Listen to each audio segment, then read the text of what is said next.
ओम शांति। आज साकार महावाक्य 9/6/2025। मधुर संतान माने तुमे माने सारा विश्व रे शांतिर राज्य स्थापन करुथिबा बाबांकर सहयोगी अट। एबे तुम सम्मुखरे सुख शांतिर दुनिया रहिछि। प्रश्न, बाबा संस्थान संतान मानकु कौन पाई पाठ पढ़ाउछंती एवं पाठ पढ़ार सारांश कौन? उत्तर, बाबा निजर संतान मानकु स्वर्गर राजकुमार विश्वर मालिक कराइबा पाई पाठ पढ़ाउछंती। बाबा कहउछंती पिलामाने पाठ पढ़ार सारांश हेला दुनियार सबु कथा को भूली जाओ। एपरि केबे भी भाव नाही जे मो पाखरे कौनसी टंका अछि कि लक्षे टंका अछि, गोटी टंका अछि कि लक्षे टंका अछि, कारण सबु किछि नष्ट होइछिब। सेतिपई भल भावरे पुरुषार्थ कर, पाठ पढ़ा उपरे ध्यान दियो। ओम शांति। पिलामाने गीत शुणिले शेषरे विश्वरे शांतिर समय आसिला। समस्ते कहउछंती विश्वरे शांति किपरि आसिब, सेतिपई जे ठीक राय दियंती तांको पुरस्कार देइथांती। नेहरू मध्य राय देउथिले शांति तो हेला नाही, केवल मत देइकरी गले। एबे तुमମାନଙ୍କ बुद्धिरे अछि जे एमिति भी समय थिला जेतेबेले कि सारा विश्वरे सुख शांति संपत्ति आदि सब किछि थिला, ताहा एबे नाही, पुणी हेब। सृष्टि चक्र घूरिब ना, एकथा मध्य तुम संगम जोगी ब्राह्मण मानकर बुद्धिरे रहिछि। तुमे माने जानिछ पुणी सुनार भारत हेब, भारत को ही सुनार चढ़ी कहा जाउछि। जदिओ महिमा करुछंती किंतु केवल कथा को मात्र, तुमे तो एबे वास्तवरे पुरुषार्थ करुछ। जानिछ बाकी अल्प दिन अछि, तेणु एही नरकर सबु दुख कथा भूली होई जाउछि। तुमମାନଙ୍କ बुद्धिरे अछि जे एबे सुखर दुनिया सम्मुखरे उपस्थित। जेपरि आगरु बिलातरु जेतेबेले आसुथिले सेतेबेले सेमाने भाबुथिले जे घरको पहुँचिबा पाई बाकी आउ अल्प समय अछि, काहेकि ना आगरु बिलातरु आसिबाको बहुत समय लागुथिला। एबे तो उड़ाजाहाजरे जल्दी पहुँची जाउछंती। सेहिभଳି एबे तुमମାନଙ୍କ बुद्धिरे अछि जे आमर सुखर दिन आसिब, जाहा पाई आमे माने पुरुषार्थ करुछुं। सेथिपई बाबा मध्य बहु सहज पुरुषार्थ बताउछंती। ड्रामा अनुसारे कल्प पूर्व भଳି ଏହା निश्चित हेब। तुमे माने देवता थिल, देवता मानकर केते ढेर मंदिर तियारी हेउछि। पिलामाने जानिछंती ही मंदिर आदि तियारी करी कौन करिवे। बाकी आउ केते दिन अछि, तुमे माने विज्ञानर अधिकारी होइछ। कुहा मध्य जाए परमपिता परमात्मा सर्वशक्तिमान अलमाइटी अथॉरिटी अटंती। तुमे माने मध्य एबे ज्ञानर अधिकारी होइछ। सेमाने हेउछंती भक्तिर अधिकारी। बाबांको अलमाइटी अथॉरिटी अर्थात सर्वशक्तिर अधिकारी कहा जाउछि। तुमे माने पुरुषार्थर क्रम अनुसारे ज्ञानर अधिकारी हेउछ। तुम निकटरे सृष्टिर आदि मध्य अंतर ज्ञान रहिछि।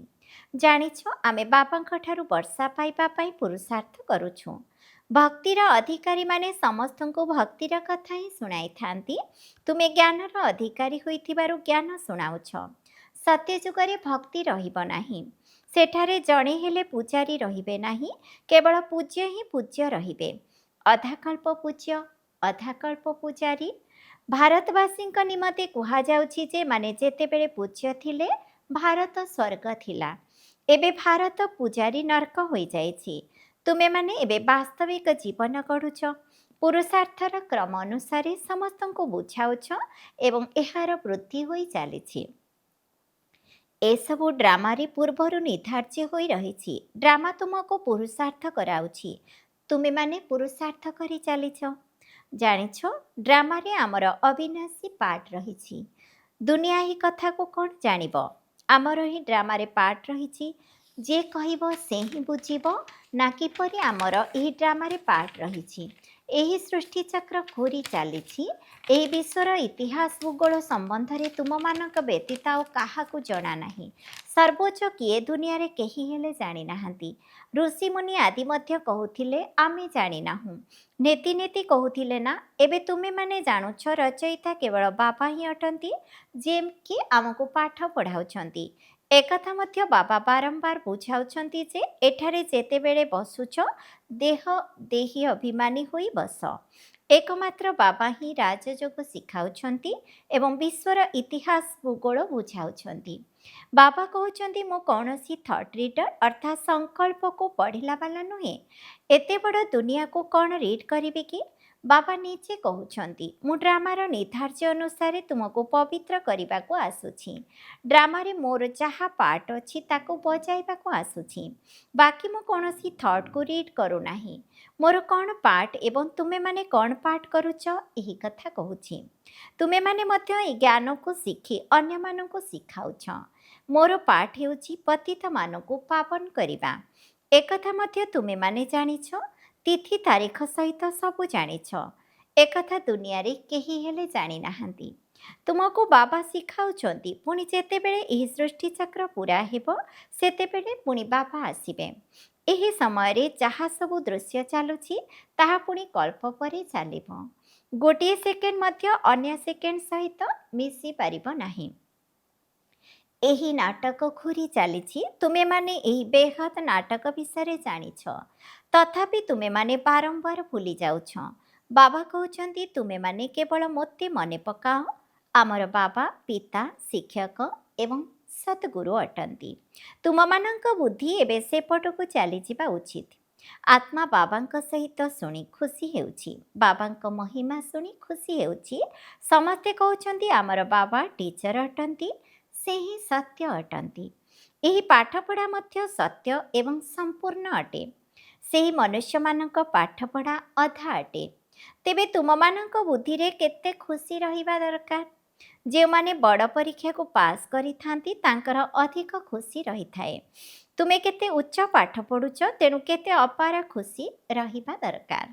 ଭଗବାନ ବାବା ବେହଦର ବାବା ଆମକୁ ପାଠ ପଢ଼ାଉଛନ୍ତି, ତେଣୁ ତୁମର ଲୋମାଞ୍ଚ ଟାଙ୍କୁରି ଉଠିବା ଉଚିତ।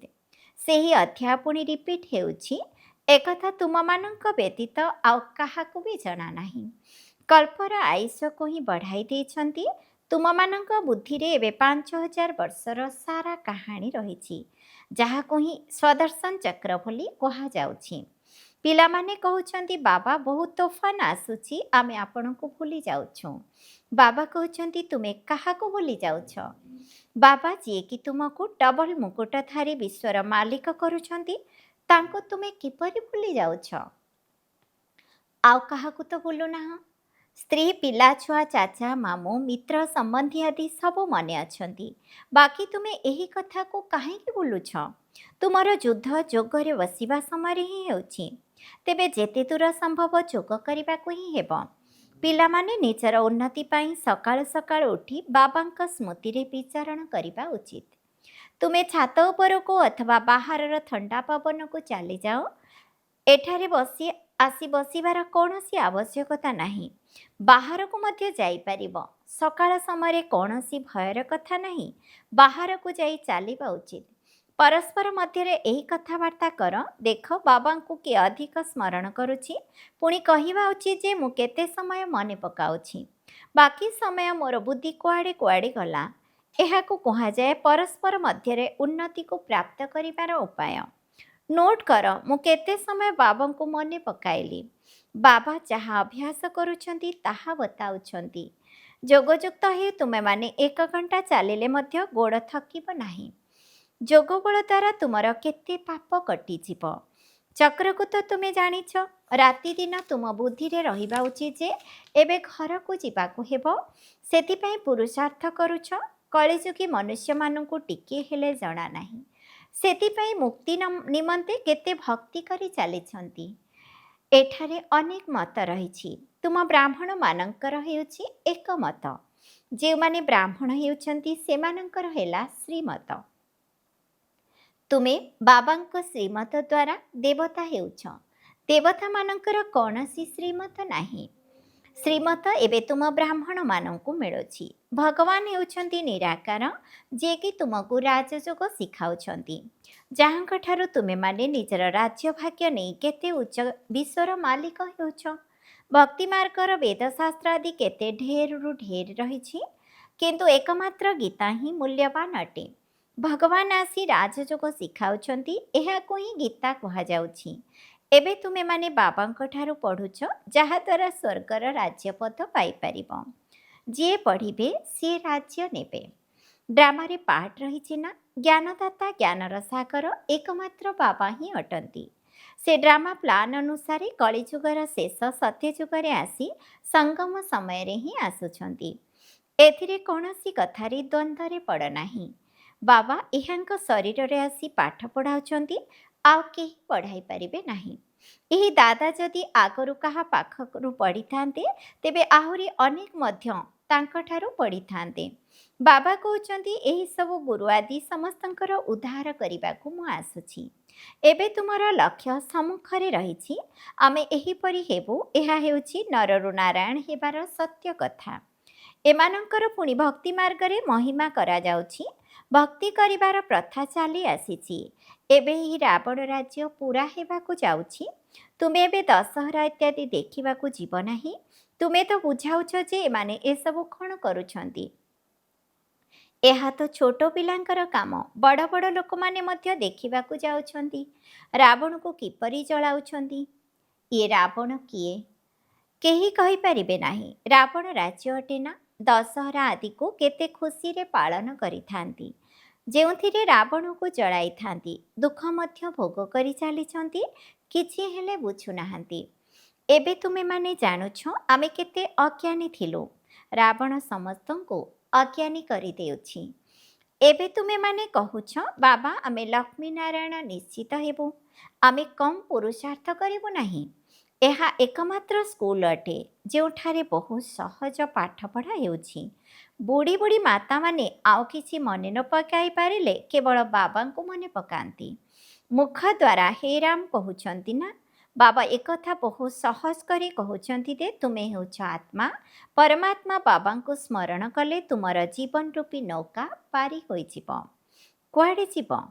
ଶାନ୍ତିଧାମ, ସୁଖଧାମ। ଆଉ ସବୁ ଭୁଲିଯାଅ। ଯାହା ଶୁଣିଛ ପଢ଼ିଛ ତାହା ସବୁ ଭୁଲି ନିଜକୁ ଆତ୍ମା ଭାବି ବାବାଙ୍କୁ ମନେ ପକାଇଲେ ବାବାଙ୍କ ଠାରୁ ବର୍ଷା ନିଶ୍ଚୟ ମିଳିବ। ବର୍ତ୍ତମାନ ଏହି ରାବଣ ରାଜ୍ୟ ଶେଷ ହେବ। ତୁମେ ଦଶହରା ଆଦି ଦେଖିବାକୁ କ'ଣ ଯିବ କି? ବାବାଙ୍କ ସ୍ମୃତି ଦ୍ୱାରା ହିଁ ପାପ କଟିଯାଉଛି। କେତେ ସହଜ। ଏଭଳି ମଧ୍ୟ କହନ୍ତି, ଭ୍ରୁକୁଟି ମଧ୍ୟରେ ଗୋଟିଏ ଅଜବ ତାରା ଚମକୁଛି। ତେବେ ନିଶ୍ଚୟ ଆତ୍ମା ଏବଂ ଏତେ ଛୋଟ ହୋଇଥିବ ନା।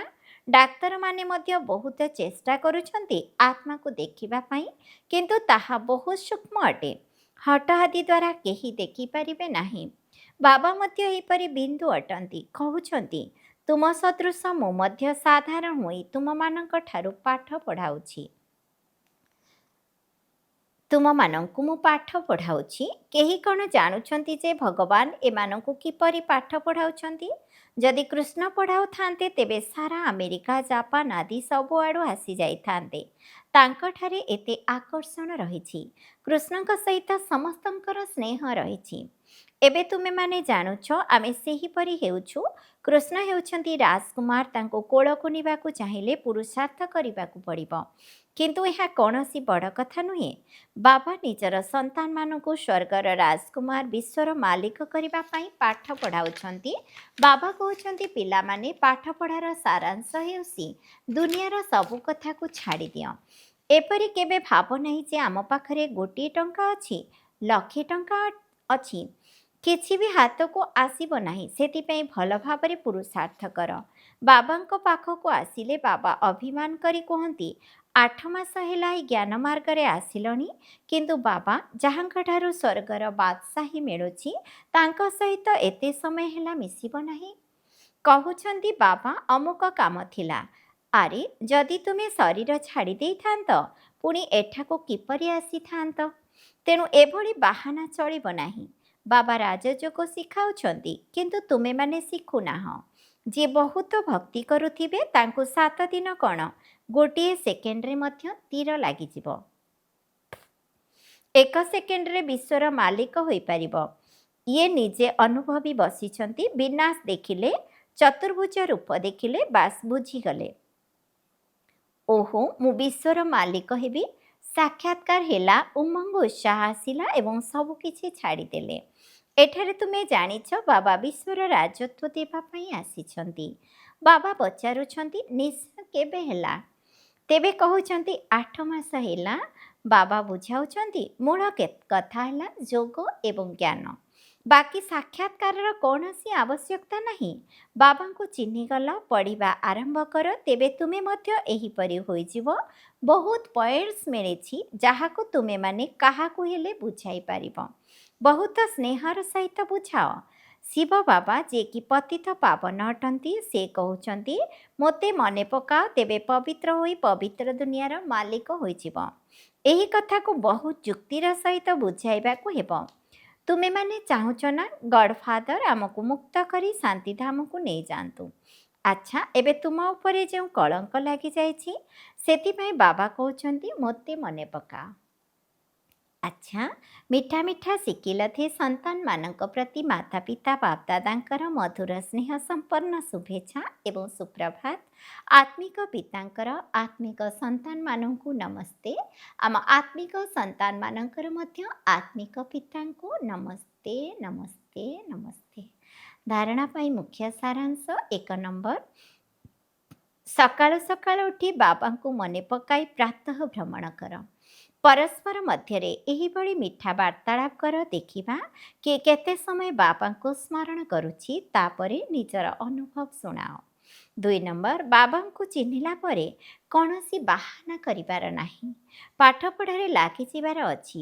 ମୁରଲି ଶୁଣିବା କେବେ ବି ବନ୍ଦ କରିବାର ନାହିଁ। ବରଦାନ, ସମସ୍ତଙ୍କର ଗୁଣକୁ ଦେଖିଥିଲେ ମଧ୍ୟ ନିଜ ଭିତରେ ବାବାଙ୍କର ଗୁଣକୁ ଧାରଣ କରୁଥିବା ଗୁଣମୂରତ ଆତ୍ମା ହୁଅ। ସଙ୍ଗମ ଯୁଗରେ ଯେଉଁ ପିଲାମାନେ ଗୁଣର ମାଳା ପିନ୍ଧିଥାନ୍ତି, ସେଇମାନେ ହିଁ ବିଜୟମାଳାରେ ଆସିଥାନ୍ତି। ସେଥିପାଇଁ ନିଜେ ହୋଲି ହଂସ ହୋଇ ସମସ୍ତଙ୍କର ଗୁଣକୁ ଦେଖ ଏବଂ ବର୍ତ୍ତମାନ ଏକମାତ୍ର ବାବାଙ୍କର ଗୁଣକୁ ହିଁ ଧାରଣ କର।